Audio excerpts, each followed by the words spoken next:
well, thank you for joining us here. So, for the uninitiated, what does Scopely do different from other mobile gaming companies? So Scopely is a game maker. We pride ourselves on having really deep social games and a super deep and diverse portfolio of games. So some of our games include Star Trek Fleet Command, which is the 4X game, and we have Marvel Strike Force, which is an RPG game. Recently, we acquired GSN, which added Solitaire Tri-Peaks to our portfolio. And then very recently, we acquired Stumble Guys, which has become kind of a global phenomenon. It's a party royale game. So recently you've also invested, Scopely has invested a lot in blockchain companies. Polygon is just one example. What is the benefit for a gaming company to invest in these places that work with blockchain?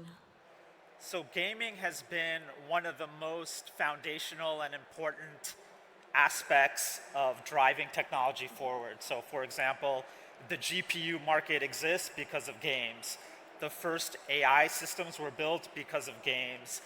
And I think gaming is also pushing forward NFT and blockchain related technology. So gaming and technology have been intertwined since the very early days of the internet and computing. And Scopely itself, we were one of the first companies to be fully in the cloud from day one. We were one of the first companies to adopt big data technology, ML and AI technology, and so NoSQL technology as well. And we're going headstrong into the blockchain and NFT space, and forming these strong partnerships with technology providers has always been critical to our DNA and how we operate. So you say that gaming can push forward blockchain technology. Can you give a specific example from what you do? Technical issues. Okay. Oh my God. Oh wow. Okay, do we need to do the beginning again? Anyway, so we were discussing how does Scopely push forward blockchain companies and blockchain technology? With any early technology, you're trying to figure out product market fit and what are the best use cases for that. So very often when a technology comes to market, the best and most immediate use case is gaming. And gaming also pushes the technology in terms of its capabilities. So with respect to blockchain, gaming is going to push the scalability demands. Gaming is going to push the use cases and utility. And gaming, quite frankly, is going to push the fun of the whole experience. And I can't emphasize enough how important fun is to the whole endeavor of any new technology. That is true. And one of the use cases of blockchain is NFT. So it's kind of these elements, services registered in blockchain. And this is something that Scopely is doing using NFTs, correct? Correct, correct. Okay, what type of gamers want or look for NFTs? So first, the market, the demographics for gamers is everybody. And I think that's a misconception that exists, but everybody, including your mother and father, plays games now. Different types of games. Different types of games, of course. And let me make an analogy maybe to music. You may hear a song and not want to hear it again, or if you hear it again, it's fine. And you may hear another song and want to go really deep on that experience. You may want to go see that artist in person at a concert. So I think those types of games where you want a deeper relationship with the product, that can be a great source of where NFTs can fit in to deepen that relationship. To get something extra from the game. Yeah. And kind of demographics. What demographics look for NFTs? Is it all around the scope? I think NFTs right now, or with any early technology, you're seeing the early adopter base, which is typically tech-savvy folks. But very recently, you saw Reddit release NFTs to their entire audience. And so I think over the next 24 months, you're going to see a rapid expansion of the demographics. Yeah. NFTs, at least in mainstream slang, became increasingly talked about since the pandemic. Yeah. Is that something that Scopely noticed? What in the pandemic pushed people towards wanting to know more about NFTs? So the macro trend in gaming, zooming out from the pandemic, is amazing. Basically, the last decade, gaming has become the dominant form of entertainment. It's bigger than books, movies, music combined.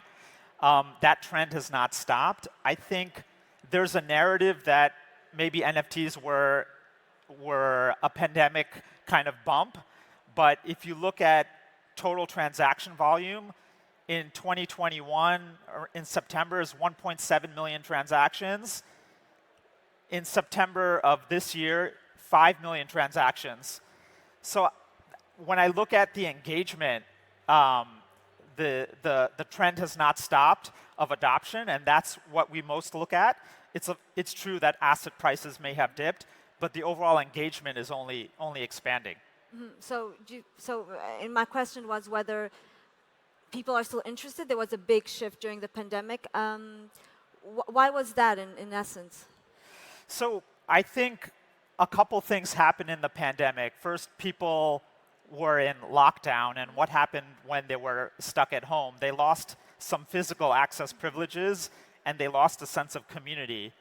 And what was interesting about NFTs is that they provided a sense of community where one didn't exist.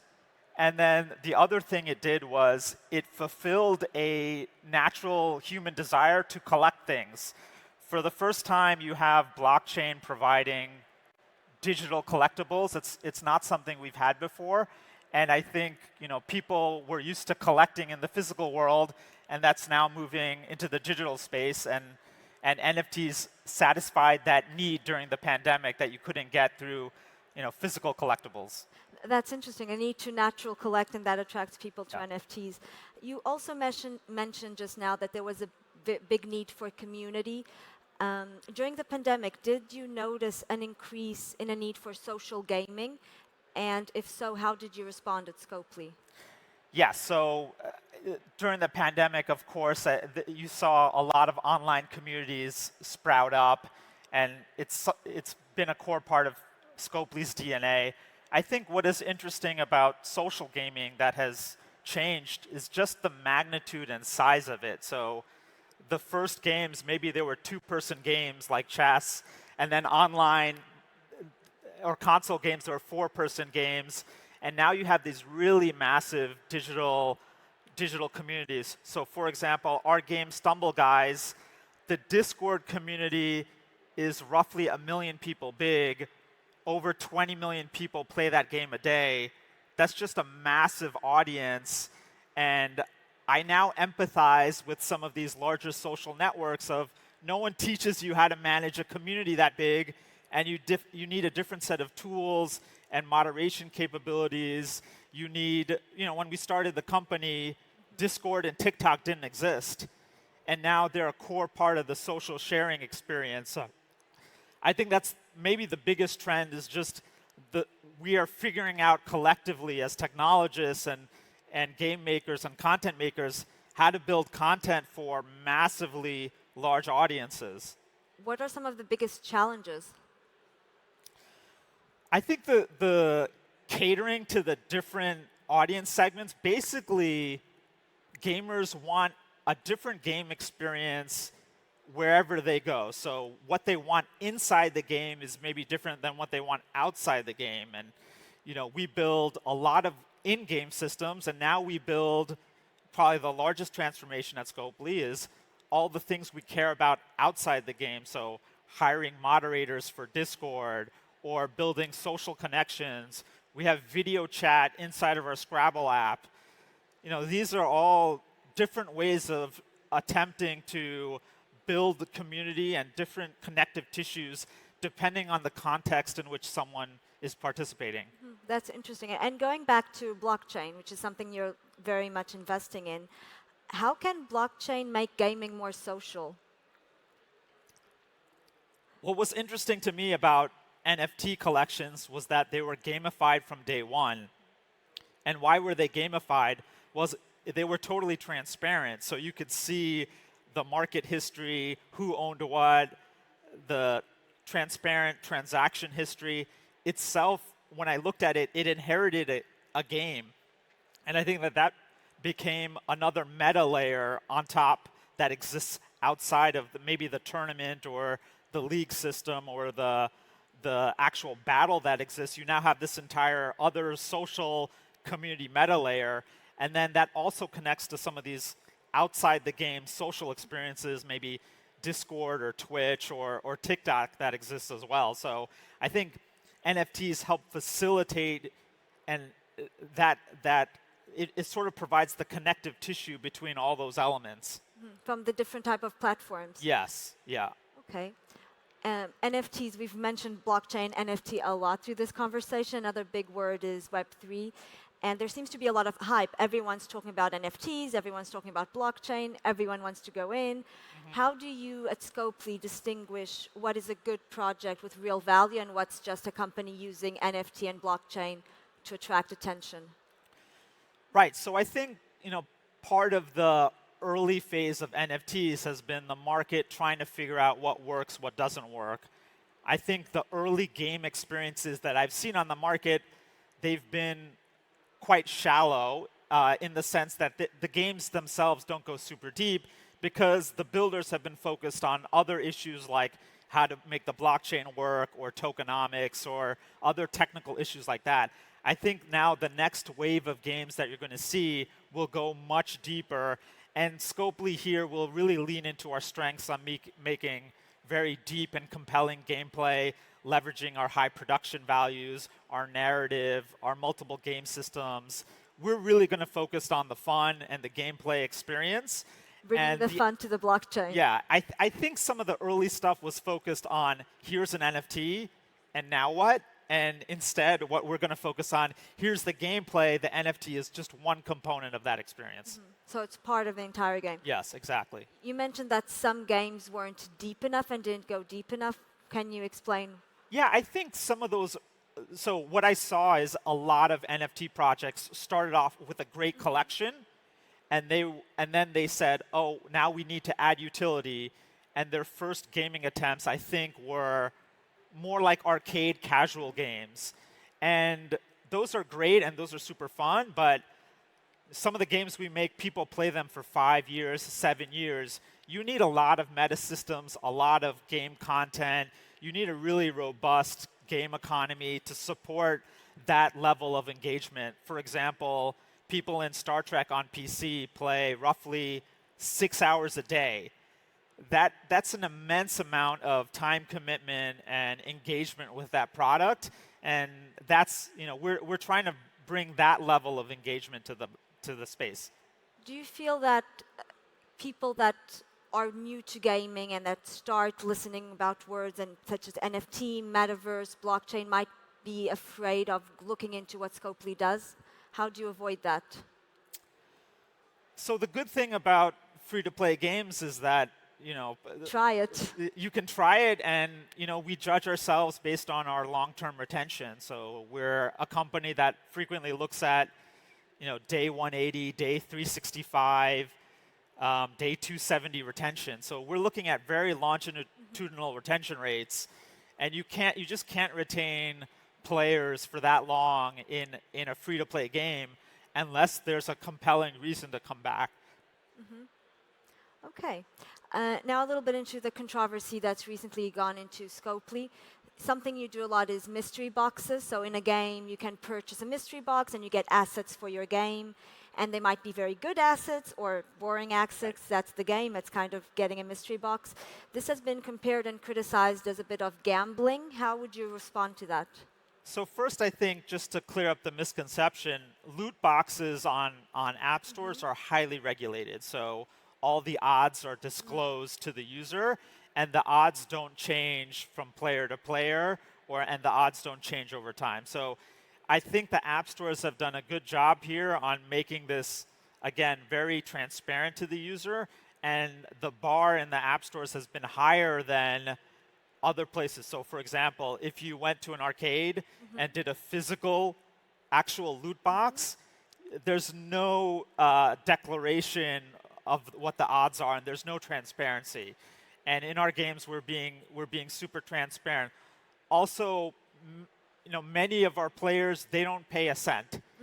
And it's up to the user how much they want to participate in that experience or not. But I think we've complied and we've partnered with the app stores on making this a very safe experience for the users. And I think as a result, this has only grown over time in the entire kind of app ecosystem.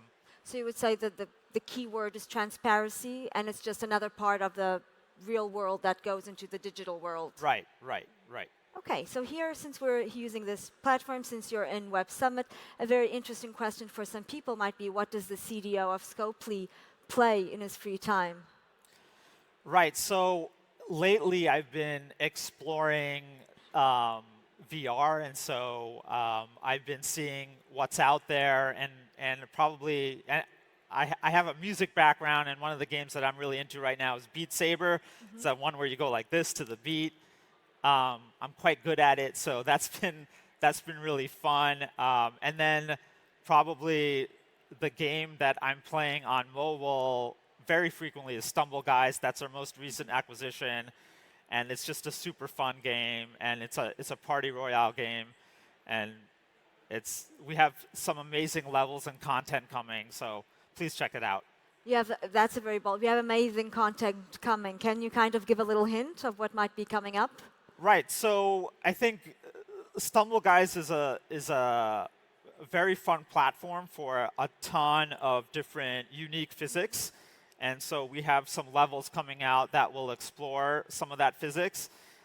It's already a hugely popular, I think over 20 million DAU game, and we're also going to be doing some large partnerships with IP brands. Something that Scopely has excelled in over the past is our partnerships with people like Marvel or CBS, and partnering on these great IPs that we've done in the past. And are you a fan of NFTs, since we spent the majority of the conversation talking about them? Yeah, I mean, I got into gaming specifically. Yeah, I got into NFTs through the art side of things, and I was very into the NFT summer, and then recently I've been playing more of these NFT games, and that goes back to my comment of I'm viewing them more as arcade experiences right now, which are fun, but I think some of the stuff we're playing right now, we're actually in development right now, so we're excited to release that over the next 6 months. Which can be something more, which brings me into my last and final question for the 5 minutes that we have. How do you see the gaming landscape nowadays, and how is it going to change in the next year and then in the next 5 years? Right, so I think this goes back to this idea that gaming and technology their destinies are intertwined. And so what are the major tech trends of the 2020s? Well, you have blockchain, you have AI, you have multi-platform, and you have community. And so gaming is going to follow these trends very strongly. So player ownership and digital collectibles is going to be one of the biggest trends in gaming. And then on the community side, we're going to continue to figure out ways to bring massive gaming communities online at the same time. The generative AI space is super interesting right now, and I think you're already seeing game makers play around with these generative image tools and generative text tools, so I think that is going to be also super exciting. So, and then the other story that is still unfolding is the multi-platform story. Gaming, whenever there's a new hardware interface, games come to that interface, be it watches, AR headsets, VR headsets, whatever it is, gaming will be there, and those are some of the 4 key trends I see over this decade. Which one are you more excited about, if you had to pick one? I'm excited about immersion and digital ownership, and I mean it's hard to pick favorites. I think depending on the week, like last week, I was super into the generative stuff. Ask me 6 months from now, I'll probably be really into the different platforms. So it's hard for me to pick favorites amongst these 4, as those are also connected with each other. And that's why Scopely goes into so many different areas. Correct. Okay, well, thank you very much. It was a pleasure to talk to you. Any final remarks about what Scopely is doing and what you want people to know about what Scopely is doing? Yeah, play some of our games and and check out Stumble Guys, and I think you'll really enjoy it. Just that question. If they have to choose one game, what's the game? I'm going to choose Stumble Guys just because I think it's such a global phenomenon right now. I think it's worth checking out. Okay, well, thank you very much. This has been Ankur from Scopely, and I hope everyone goes and tries that game. Thank you. Thank you.